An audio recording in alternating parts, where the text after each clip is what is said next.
Good evening. I'm John McGillian. I'm a member of the Advisory Council at SAIS, and along with Jessica Einhorn, the Dean of SAIS, I'd like to welcome you here to the Celebrating Faculty Gala in this wonderful venue. I also want to thank those of you who traveled a long way from the Bologna Center. We have the director, Ken Keller, Eric Jones on the faculty, Marco Chiesa, John Harper, and Michael Plummer. Additionally, we're delighted to have Jason Patent, who is from the Nanjing Center, and he's the co-director there. We also have Winston Tabb, who is the director of the library at Hopkins, but he was also the associate director or associate librarian at the Library of Congress. I'm also delighted to welcome Ron Daniels, the president of Johns Hopkins University, and the provost, Lloyd Minor. I can think of no better venue to honor the men and women of SAIS's faculty than the Library of Congress. I found out tonight it's the largest library in the world. In fact, it's 3.5 times bigger than the library in Moscow. This is not only the largest repository of books and literature, but also of tweets, I've heard tonight. The library's mission is to further knowledge, foster research, promote creativity, and benefit society, and I can think of a no better metaphor than this for the SAIS faculty who do this really every day. And it's not only for the students, it's also been, frankly, for me as a member of the Advisory Council. I've had the pleasure of going to Bologna and being hosted by Ken Keller and met all kinds of smart people telling me about what's going on in Europe. And then I had the opportunity to go to Shanghai in the fall and had a tour, an amazing tour by Patrick Cranley, who is on the staff there at the Nanjing Center, and he just knew everything about Shanghai. We went to all the neighborhoods, and it was just a remarkable day for me, and also just kind of exemplifies what a great place, or really what the quality of people that I think SAIS attracts. Just last week, in fact, I came down here and I listened to Robert Ford, who is a SAIS alum and also the ambassador to Syria, and he gave us kind of an inside look of what's going on over there. So it's, for me, it's just been a great experience being part of SAIS, and I've been amazed how generous people are with their time and their knowledge, and what I've realized is that at Hopkins, if you really have a desire to learn, this is the place to be. There's always a place somewhere at Hopkins for all of us. So on that note, I'd like to now introduce the president of the university, Ron Daniels.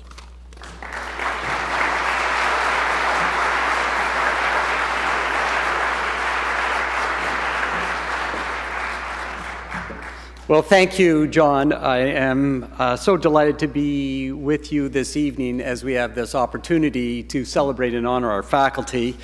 I want to just echo some of the welcomes that John did a moment ago, but just to say how great it is to see so many alumni, friends, faculty, and students. I should tell you, for those of you who are wiser than me, many in this room, but you would need the guidance that I did, as I was going down and we were being escorted from place to place. And Jessica, I must say, it is very ambitious you have this evening, and we have 2-3 moves this evening. Only you could orchestrate this with the detail and the precision. But as we're going through and seeing a number of these very attractive young men and women, I stopped and said, is this the regular staff, or are these SAIS students? And of course the answer is these are SAIS students. And the last time I had seen them, I had been on the campus. I had traveled with them on Elliot Cohn's SAIS ride, and they didn't look quite as refined as they do tonight. So I got to tell you, Jessica,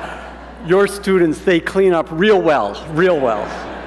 I also want to just take an opportunity to welcome Pam Flaherty, my boss, the chair of the Johns Hopkins Board of Trustees, and her husband, Peter Flaherty, who heads the SAIS Advisory Council.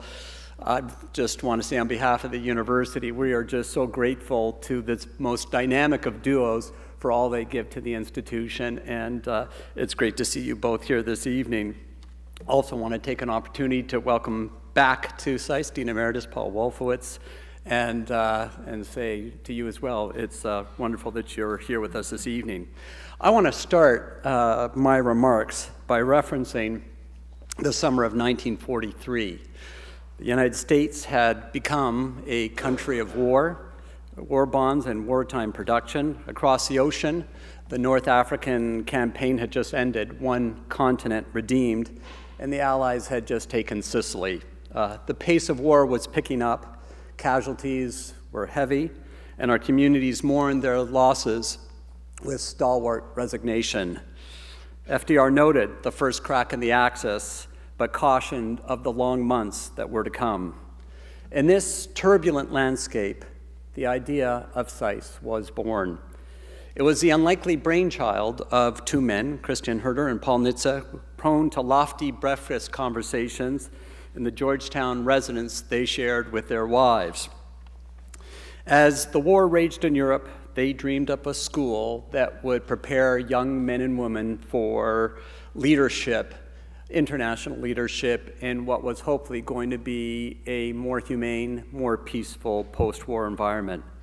Nitze and Herder's vision, the ideas trust that is SAIS, was intimately, inextricably tied to a new world order. The timing of these men's dreams, their conversations, was exquisite, and their vision would be enhanced and enriched by the remarkable community of faculty, practitioners, and scholars to fill the ranks of this great institution in the years to come. From its earliest years, SAIS was a hurly-burly place where the boundaries between ideas and action simply did not hold. They mixed, they coalesced, they sometimes, and more often than not, probably were in tension and conflict, but they did come together. Consider this great story that I just heard about a few days ago. Just a few years after the founding of the school, Francis Wilcox, who would later rise to become a dean at SAIS, was teaching a course while serving as the chief of staff for the Senate Foreign Relations Committee. Senate business often forced him to reschedule his class, and he would, in those cases, invite students to his Connecticut Avenue home on Saturday evenings. On one such Saturday evening, when he was doing makeup classes, when the students arrived, he asked them to sit down in his office as he finished composing a document. As they watched, he pulled some pages out of his typewriter, handed them over, and nonchalantly remarked, "Take a look at this and tell me what you think." It was the first draft of the North Atlantic Treaty Resolution. As the school took shape and form, America was wrestling with an evolving view of the world and its role in the world. We were at the eve of Bretton Woods, months away from the creation of the United Nations, and in the process of forging the financial and economic architecture that has undergirded the global economy and has generated an unprecedented half-century of prosperity.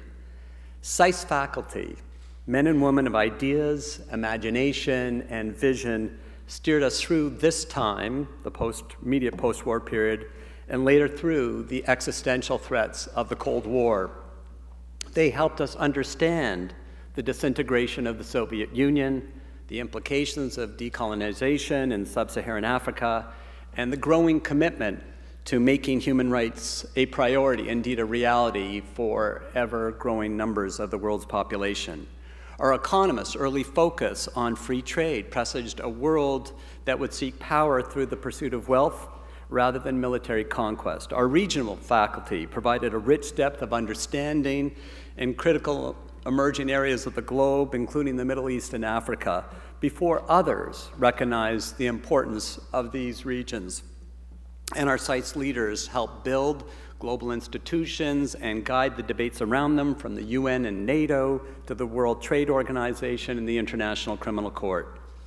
Time and time and time again, SAIS faculty were people who demonstrated stunning foresight. As Europe moved through its post-war recovery and then embarked upon the monumental enterprise of integration, a fits and starts process, as we well know, SAIS started the Bologna Center, drawing together future leaders from both sides of the Atlantic and broadening our faculty base. As China took tentative, ginger steps to end its isolation under the leadership of President Emeritus Steve Muller, and I'm so pleased, Jill, that you're here with us tonight, we reached out, forging the relationship that created the Nanjing Center. This triptych of campuses offers a full picture of our changing global landscape. SAIS is clearly one of the great crown jewels of Johns Hopkins University. And it is that, in part, because of the way in which it has benefited from a succession of strong leaders. And Jessica Einhorn is very much in that tradition. This year, we're going to have a chance to look back and honor the decade that Jessica has given us. And there will be lots of things that we will say, and we're going to save them for another time. But I do want to just note that the focus of this gala tonight may be the strongest testament, Jessica, to the particular brand of leadership that you brought to SAIS. Understanding that SAIS has never been about bricks and mortar, as we all know, it is not about that. Jessica orchestrated this celebration to highlight what SAIS has really been about, our great faculty. I know that we'll have time to say this again in other venues, but I want to take a moment tonight, Jessica, to say thank you on behalf of the university, and thank you to Bob for sharing Jessica with us for the last decade.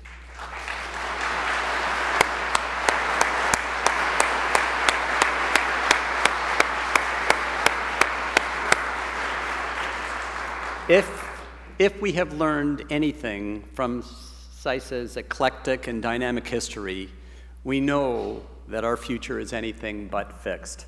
Standing on the shoulders of those who came before, the next generation of faculty will animate and reanimate the vision of our founders, leading us, as always, into the next era of global affairs. I am delighted to be able to spend this evening honoring our SAIS faculty, those scholars, those practitioners, those scholar practitioners who have shaped both our understanding of the world in which we dwell and our dreams of the world that we could be and could live in. On behalf of our entire university, thank you.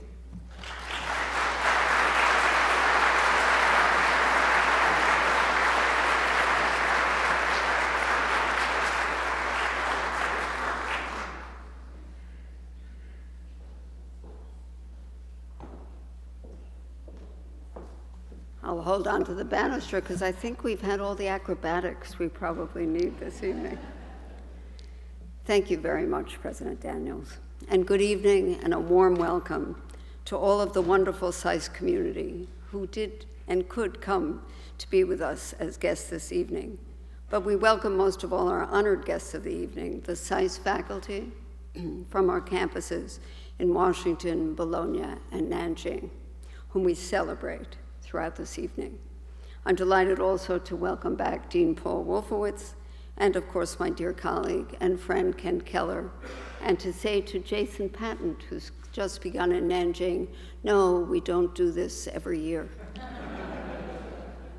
As most of you do know, I'm in my 10th and last year as Dean of SAIS, and this grand party is a personal expression of something that I know is felt across the university. It is a torch that is passed from president to president, and now boldly held aloft by President Daniels and our provost, Lloyd Minor. It is the notion that it is the faculty and in the faculty that we find so much that we hold dear at Johns Hopkins. They are the beating heart of a great research university, creating knowledge to better the world and teaching and mentoring students and researchers here and abroad in the disciplines in which we excel. As a proud alumna of SAIS, I was first influenced by great professors like Larry Krauss, Fred Holborn, and Stephen Schwabel. And this formative experience is not unique to me. Indeed, it has been enriched over the years as the role of faculty has greatly expanded for the students in filling their lives with learning opportunities outside the classroom.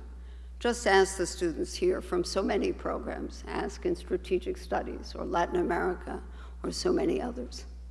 Those days that I remember from SAIS were joyful, and it is with that joyful energy that I approached my role as dean. Again, the faculty provided the guidance, this time in educating me to the multiple roles as teachers, scholars, and mentors. As I traveled to visit alumni in many places and circumstances, I found that conversations became most meaningful when we spoke of the education provided by our faculty to our mature, adventuresome, and idealistic students. The institution in the minds of our community is often about education, with great regard, of course, for the role of world-class scholars in setting the tone. And finally, tonight, we gather with the shared knowledge that the future of SAIS, as the president said, remains, as far as we can see, in the hands of renowned teachers and thinkers, those who are here, and the next generation scholars yet to come. I have had the rewarding pleasure of a second education at SAIS, reading our faculty's books, having one-on-one discussions about the research or current events that interest them and in which they are engaged, and being in their audience for public events where they either speak or bring together wonderful people and preside. This education is as rich and varied as our faculty ranks, which include not only our small core tenured group who are hosting the tables this evening, but also our highly accomplished full-time faculty across the disciplines. We also boast a renowned program of language study whose faculty are dedicated to preparing our students for effective engagement. Our research centers provide faculty who are well-known thought leaders and conveners in their study areas. Our grand and prestigious part-time and fixed-term faculty enrich the educational experience for our students in Nanjing, Bologna, and Washington to an acclaimed and remarkable degree. Whatever their rank and nature of affiliation, together our faculty at SAIS set the tone of mutual respect that permeates our culture and provides an environment that encourages an open and honest exchange of ideas. What a university is for. I would like to particularly acknowledge Mike Lampton, our Dean of Faculty, and if it weren't so dark, I'd see him, who exemplifies the best in our faculty and does so much to foster a rich academic environment. I am forever grateful for his willingness to carry this leadership role for these past 7 years and provide me so much wisdom in his counsel. We have, and then, at SAIS, a legacy of a different model of university. It is a professional school that maintains rigorous academic standards of excellence, while at the same time opening the doors to a much more diverse set of teachers than is the norm in many university settings. I suppose it grew out of the special needs of being located in a different place in 3 cities from our university home, but it became a great virtue and hallmark, and I think SAIS graduates have treasured it. Many of them would tell you that this evening. To all of our faculty, on behalf of the students, our advisory councils, and the many alumni and friends of the school who mark their attachment through your books, engagement in policy discussions with you, and of course, by having been shaped in your classrooms, tonight we celebrate you, one and all.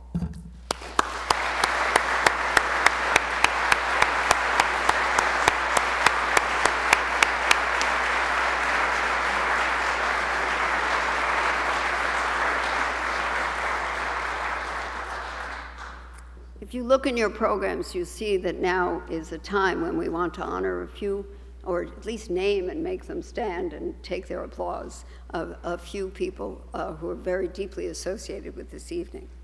It's my pleasure tonight to announce some especially generous gifts that support our faculty.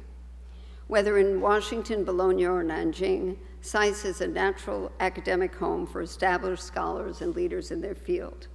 In close collaboration with the faculty, we have been working to ensure that SAIS also nurtures a next generation of great minds and teachers. Toward this end, we've established our next generation of scholars. It's an initiative that aims to recruit 5 of the academic world's promising and original thinkers and provide them with the SAIS academic platform where they can pursue their research and their ideas with our students and with the broader world. Tonight, I'm delighted to announce 2 gifts that establish next generation scholars. The first is a gift of $1 million from Lawrence and Susan Hirsch. Larry Hirsch, a dear friend, earned his master's in public policy at SAIS and serves on our advisory council. The Hirsch Scholar will be our first next generation scholar and will be located in Washington, D.C. I think Susan is here. I hope Susan is with us today. And thank you. Thank you, Susan.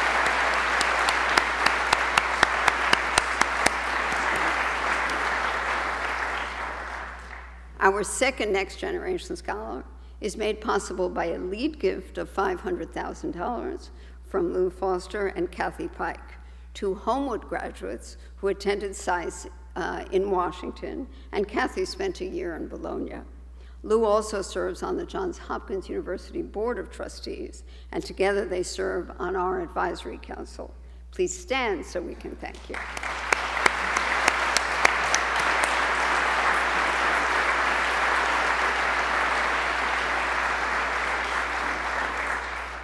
Also, in the theme of recruiting and supporting faculty talent, I'm pleased to announce leadership gifts at the Bologna Center and the Hopkins Nanjing Center. So James Anderson, who's not with us this evening, who attended Bologna and serves on its advisory council, has made a generous gift of $1 million that supports the center, the Bologna Institute for Policy Research, its programs. The newly minted research division of Johns Hopkins University in Bologna. I'm delighted to note President Daniels was the gift that started it. It was established with seed money that he granted the Bologna Center. And speaking of Hopkins presidents, I want to acknowledge the great generosity of President Emeritus Stephen Muller, who with his wife Jill McGovern have made a gift to underwrite the Muller Visiting Professorship at Nanjing University, and of course so many other things over the years. Jill is with us this evening, and will you please stand?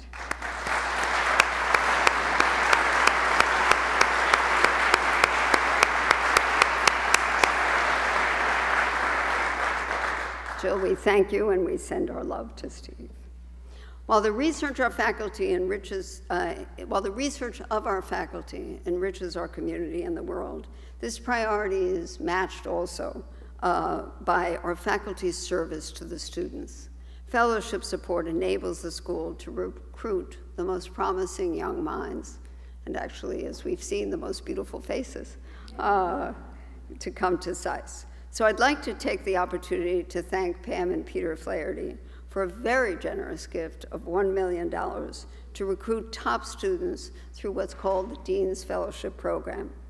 Peter and Pam, if you don't already know, met at SAIS after Peter spent his first year in Bologna.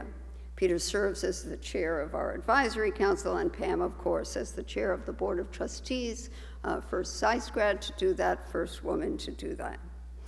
They join all of us in encouraging all of you to underwrite fellowships in whatever name, or as the Dean's Fellowships. Peter and Pam, please stand.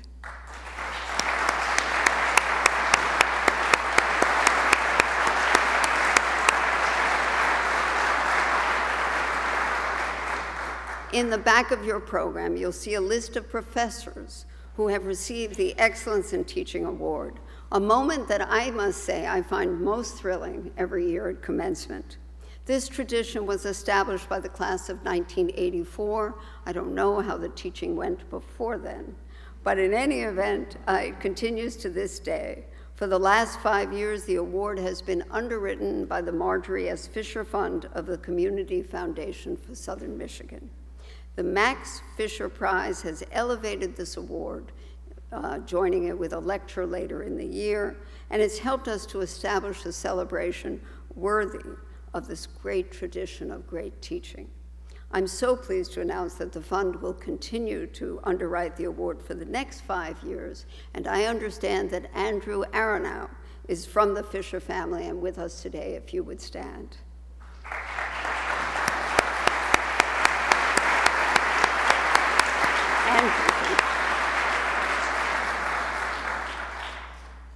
Of course, there are several ways to support faculty priorities when you underwrite a research project, an internship for the summer, or sponsor a student trip. You are providing our faculty with additional resources to better serve our students.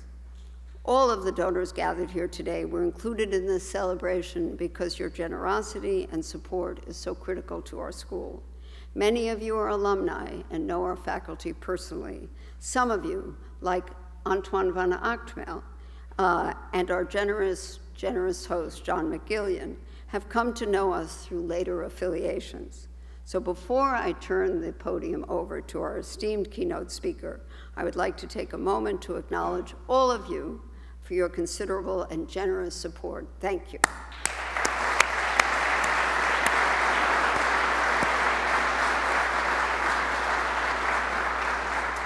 And now we get the treat of the evening indeed. It is now my pleasure to present our keynote speaker for the evening. When we first planned this celebration last spring, I thought who better than Jim Leach to speak to us this evening. He comes with 3 great attributes. First, of course, a degree from SAIS. Second, a long and distinguished career in international affairs in the United States Congress.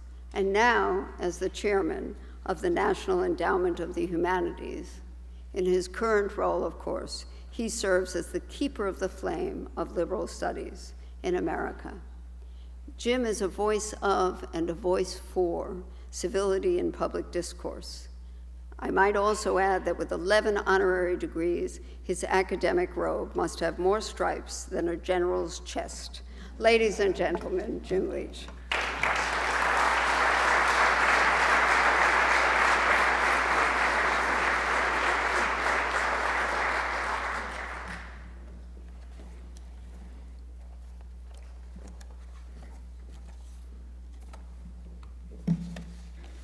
Well, thank you, Jessica.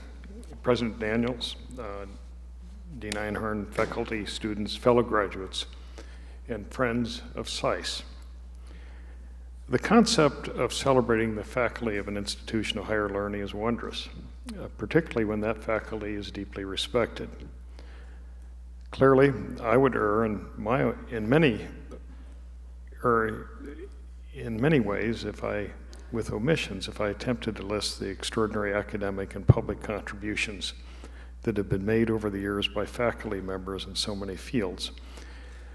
Nevertheless, I feel obligated to take a nostalgic moment to acknowledge the debt every student privileged to attend SAIS owes to personal mentors that can never be repaid. SAIS has always had a wonderful full-time faculty and the good fortune to be able to tap some of the finest minds in think tanks and government agencies.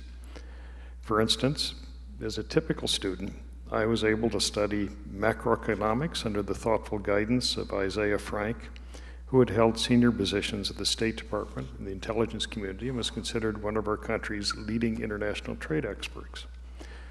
As a concentrator in a now defunct field, Sovietology, I had the good fortune to be advised by Hal Sonnenfeld, who was counselor to the State Department, was branded Kissinger's Kissinger. I also studied with Ray Gartoff, who was deputy head at the time of our arms control negotiating team at the Helsinki talks, and studied Chinese history and politics under Paul Linebarger. America's leading authority on Sun Yat-sen. Professor Lineberger was known for coining the word brainwashing early in the Cold War, and later achieved international acclaim for science fiction novels written under a variety of pseudonyms. But he was best remembered at the school for his habit of taking out his glass eye, holding it in his hand, and remarking that he had an extra capacity to see when students' minds drifted from the subject at hand. By his nature, as well as teaching, Lineberger brought a surrealist element to the ponderous realist thinking of the times, the mid-1960s, that has certain echoes today. These two are troubling times, and everybody knows it. The public mood is sour. The Tea Party and the Occupy Wall Street movement exemplify public angst. There's a sense that the American people have been let down by partisan politics and Wall Street deceit. Management of debt has become the dominant problem for the American family, the federal government, most states, and communities. There is a vibrant, not always well-articulated debate about how or if the economy can be stimulated from Washington. Traditional Keynesian economists suggest that when government is faced with an economic downturn or national security challenge, it should press the fiscal levers.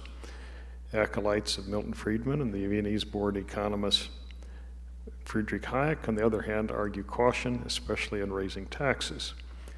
Both sides of the policy debate are confronted with more limited options as the total debt burdens climb.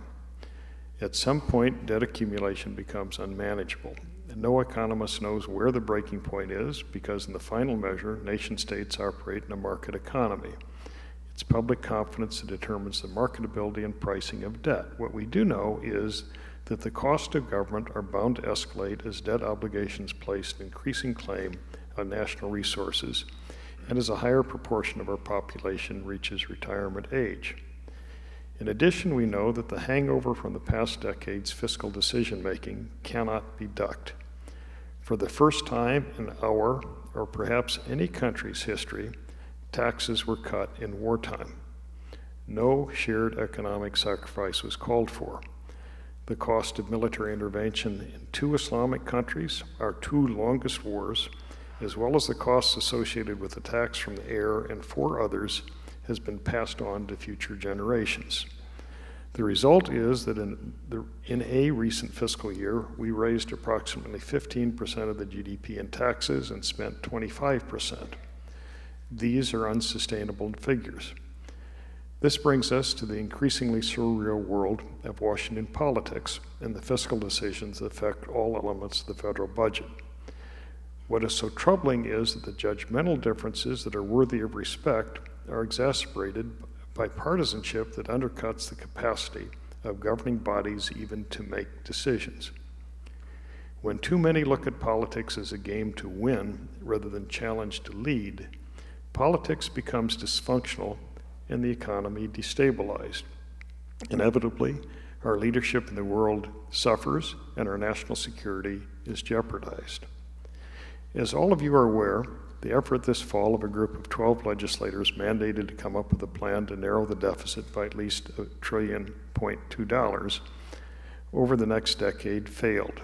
This failure is more tragic than it might appear to the public, which follows insider maneuverings in Congress from afar, or markets which had discounted in advance the likelihood of success. The reason the failure is so unfortunate relates in part to timing and the traumas in Europe that could quickly redound to our own economy, but even more unfortunate than failure to lead at a critical moment is failure to embrace a virtually unprecedented process that will now be unlikely to be replicated.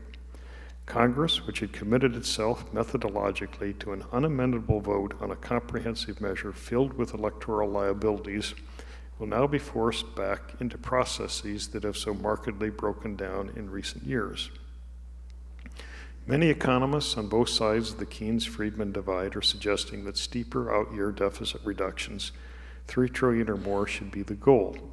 Such a sum will inevitably involve greater constraints on domestic programs, which already are at their lowest levels relative to the GDP in decades. But this level of deficit reduction can only realistically be achieved by also reforming entitlement programs and/or raising greater revenue, perhaps to the 18.5% of GDP range that hallmarked the 1980s. These seemingly extraneous macroeconomic considerations are noted to underscore the fragility of our country's economy and our government's fiscal picture. The assumption that jobs are the #1 issue for most Americans is valid. A conclusion, however, that the liberal arts are not critical to job creation is mistaken. Indeed, such a conclusion could too easily lead to policy prescriptions that undercut American competitiveness and the national interest itself. One of the myths of our time is that the liberal arts are good for the soul but irrelevant to the pocketbook. Actually, they're central to long-term American competitiveness. It's true that many jobs, such as in the building trades, are skill-based, but job creation itself requires an understanding of community and the world. Change and its acceleration characterize the times. With each passing year, jobs evolve, become more sophisticated. Training for one skill set may be of little assistance for another.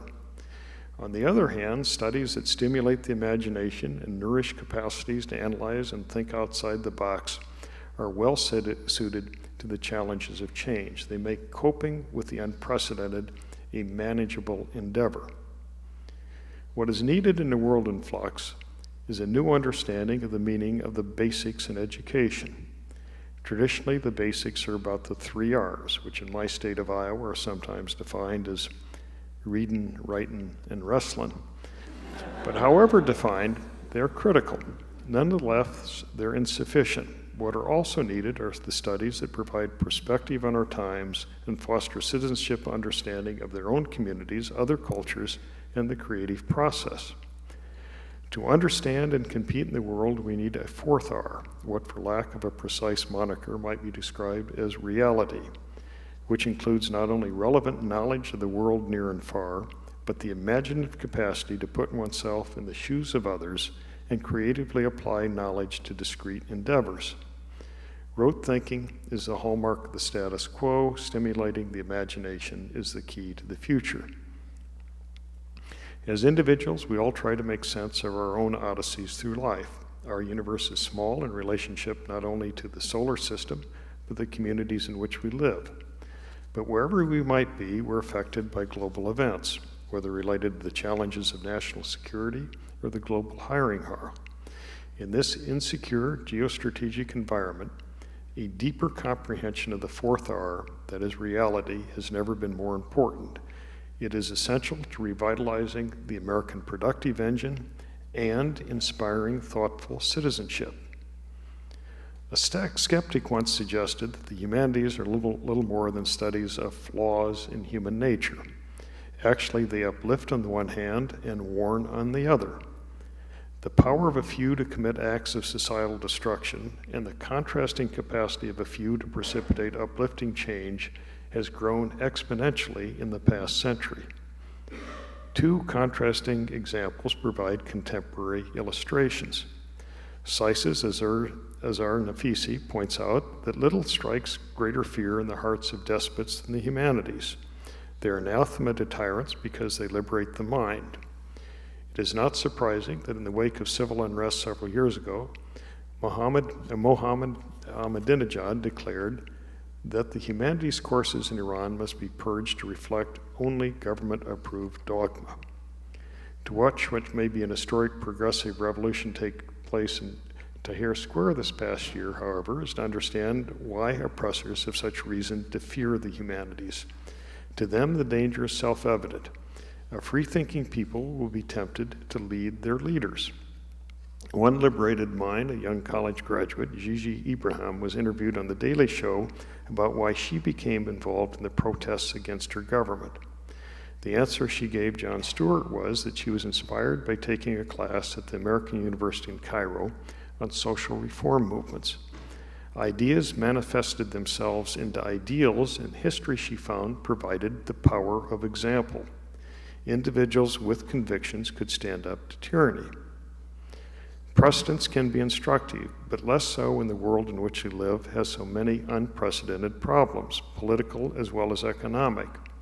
Civilization, for instance, is on trial from 2 extremes: the looming prospect that weapons of mass destruction could be unleashed, and the reality that the more advanced and open a society, the more vulnerable it is to terrorism. Seldom, therefore, has it been more important for individuals in public life to appeal to the better angels rather than the baser instincts of the body politic.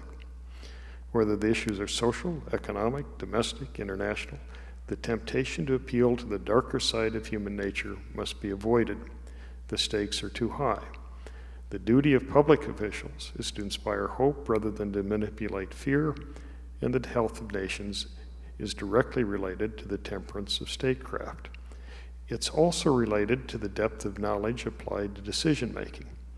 This is no time to put the brakes on the liberal arts, particularly in international studies, or toy with anti-intellectualism. In reviewing, for example, our decision to go to war in Iraq, it is apparent that inadequate attention to cultural issues may have cost lives as well as money. Yes, there was an intelligence failure related to misjudgments about Iraq's nuclear capacities.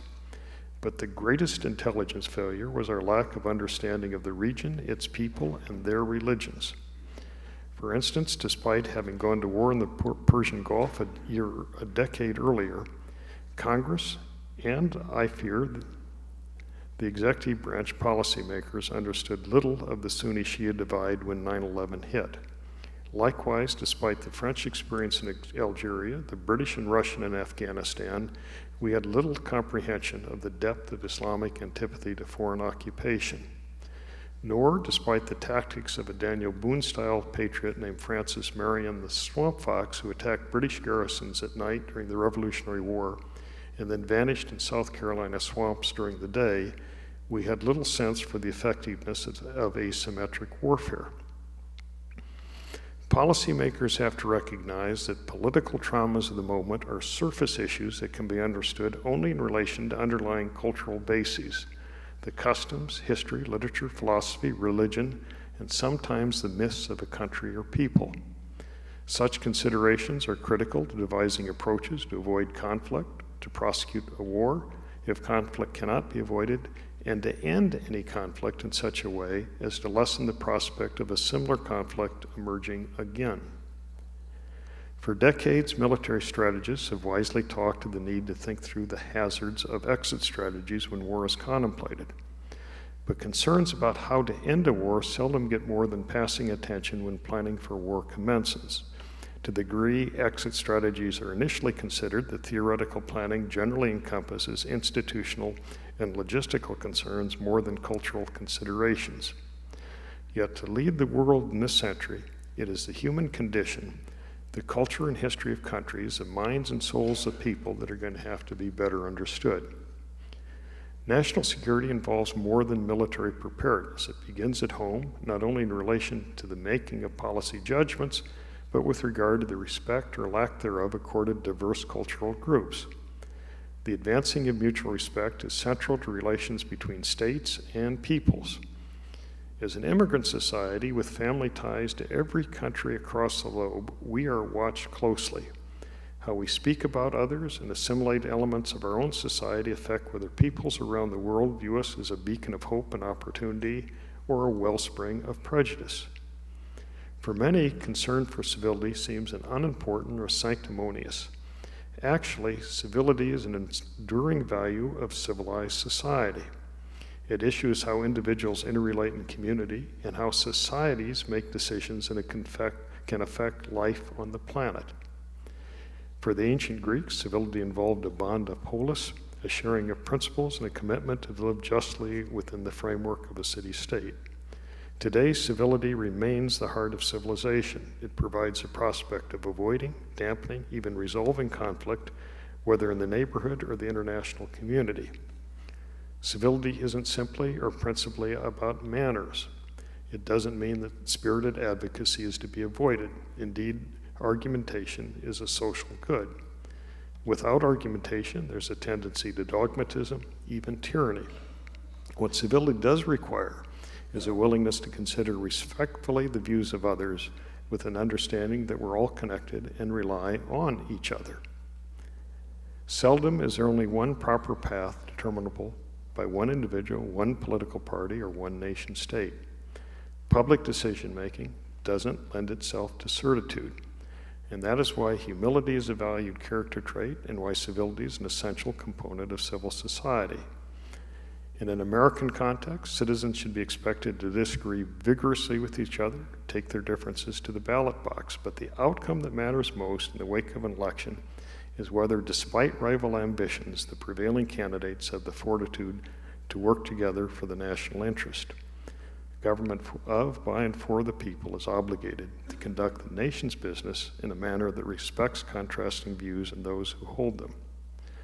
Politics, we know, has high and low moments. Higher moments have been characterized by expansions of political tolerance, lower moments by debilitating political discourse, often accentuated with racial, ethnic, and religious overtones.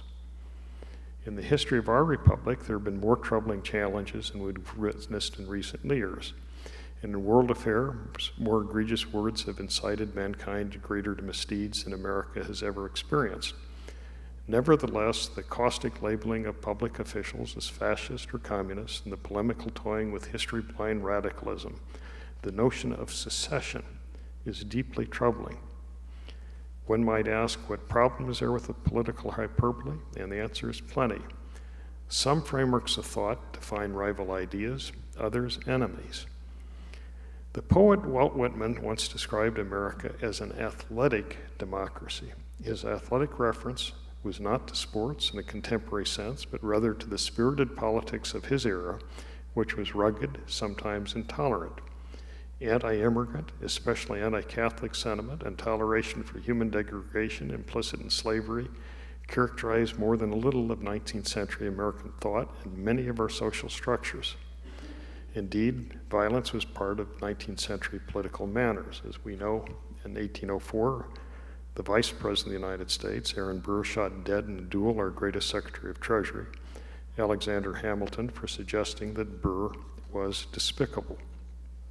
And half a century later, a congressman named Preston Brooks of South Carolina wandered over to the Senate floor and caned unconscious an ardent abolitionist Senator Charles Sumner of Massachusetts.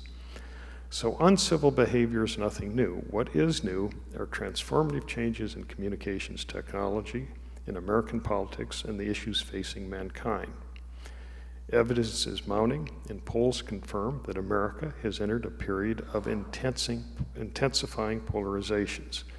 Citizens have lost confidence in many institutions of society and are thus becoming disrespectful of their leaders, other faith systems, and each other. Contentious media rhetoric reflects angst-ridden views of the public and in turn fuels aggressive position-taking across the land. This reinforcing phenomenon of press increasingly pandering to political constituencies and constituencies increasingly polarized from each other accentuates social rifts and invigorates the activist wings of the political parties. In legislative primaries, where a small percentage of the electorate, usually less than 5%, sometimes less than 2 or 3, control the choice of candidates for the two major parties, the ideological edges routinely overwhelm the citizen center. The consequences of nominating candidates at the edges of the political spectrum is particularly traumatic when legislative bodies become bereft of representation from the majoritarian middle of American social and political thought. Compromise may have once been the art of politics, but intransigence is a new art of political survival. If an elected official in today's environment chooses to compromise on an issue, that official becomes vulnerable to a primary challenge. Activists will insist that a real liberal or real conservative represent their preferred party. The inevitable result, a decrease in bipartisanship, an increase in radicalism within party structures, and a surge in the frequency of leadership swings. In Western civilization's most prophetic poem, The Second Coming, William Butler Yeats suggests that the center cannot hold when the best lack all conviction and the worst are full of passionate intensity. Yeats was reacting to the seemingly senseless carnage of World War I trench warfare. But the chaos of modernity has produced a crisis of perspective as well as values that give his words contemporary relevance. Many of today's traumas stem from the fast-changing nature of society, which has so many destabilizing elements, but some of the responsibility falls at the feet of politicians and their supporters who use inflammatory rhetoric and irresponsible advertising to divide the countries. Candidates can prevail in elections by tearing down rather than uplifting, but if elected, they cannot unite a splintered country. Uncivil speech dispirits the soul of society. Nevertheless, more insidious than the pervasive public incivility of many modern campaigns is the polite, private incivility that is commonplace on Capitol Hill.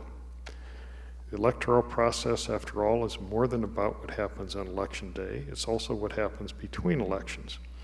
To paraphrase Clausewitz, lawmaking is the continuation of politics in another form. Electoral politics never stops. It is just interrupted every year or two to count ballots. Civility and politeness are not synonymous. Indeed, in the quarters of the Capitol complex across the street, polite words are sometimes more problematic than raucous ones. Example, lobbyist to legislator.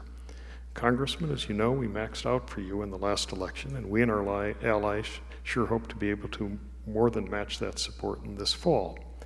But please understand that tomorrow a bill of importance to us is coming to the floor, and we would sure appreciate your support. By the way, how are the wife and kids?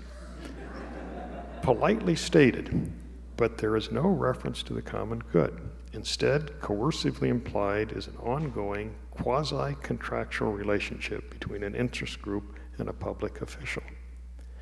These implicit uncivil contracts can be coercive even if never discussed, because corporate power, newly magnified in the 2010 Citizens United versus Federal Elections Commission Supreme Court ruling, can so easily reward a candidate or inflict political retribution. On the assumption, for instance, that politicians have an instinct for political survival, a key component of which is a desire to raise campaign revenues and suppress opponent treasuries, why in a corporatist political system would a politician want to stand up to the drug companies or gambling interests or investment banks if corporate monies can be quickly shoveled into the political trenches? I stray into the politics of politics because the only certainty I have about American governance is that Capitol Hill will play an ever larger role in international affairs in the future, and that the House of Representatives will increasingly encroach on what has long been considered Senate turf. This will be the case for two broad reasons. While Tip O'Neill was right that all politics are local, all local politics are now affected by international events. Secondly, while the founders may have been correct at the time in suggesting that the executive would have a near monopoly of knowledge related to relations between states, that dominance in knowledge has been eviscerated with the breakthroughs in mass communication. The making of foreign policy, for good or the reverse, will increasingly be shared by the first two estates, while many in the public may have equally, if not greater, occupational and avocational cross-national ties than many in government. Foreign relations, in other words, will be bifurcated in the public arena and decentralized in society itself.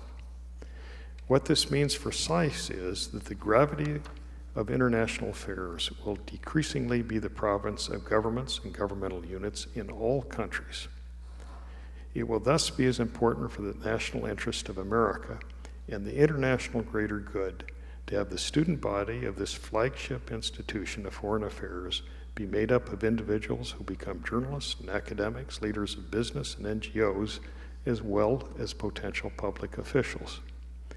Issues of war and peace aside, many of the most consequential international decision makers and influence wielders will likely in the future be in the private sector.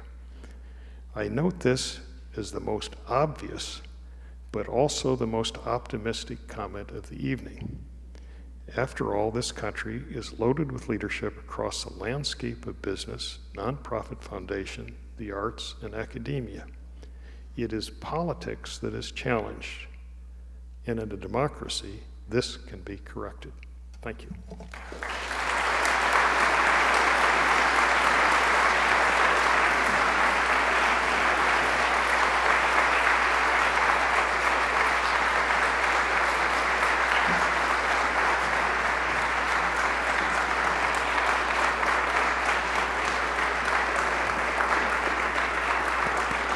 Thank you, Chairman Leach, for that intellectual treat. Thank you very much.